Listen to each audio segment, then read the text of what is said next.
və ya yarım arqument.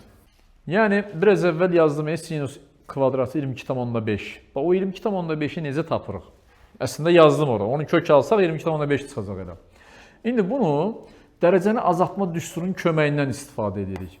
Dedik ki, sinus kvadratı alfa bərabərdir 1 çıxılsın kosinus 2 alfa bölünsün 2.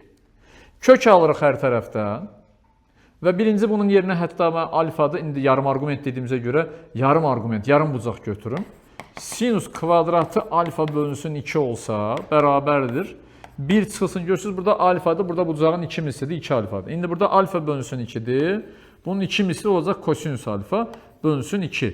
Hər tərəfdən kök alırıq, kvadrat kök. Burada qalır sinus alfa bölünsün 2. Burada qalır kök altında 1 çıxılsın kosinus alfa bölünsün 2.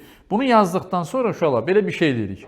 Bunun qarşısına plus minus, yəni üstəgəl də yazırıq, çıxma da yazırıq. Niyə belə yazırıq? Çünki alfa bölünsün 2-nin hansı rübdə yerləşdiyini bilmirik axı. Elə rüb olar ki, bu bucaq, həmin rübdə sinus mənfi olar. O zaman kökdən çıxartdıqdan sonra qarşısına mənfi yazacağıq. Elə rübdə yerləşər ki, sinus o rüblərdən müsbət olar. O zaman kökdən çıxartdıqdan sonra sadəcə müsbət qiymətini götürürük.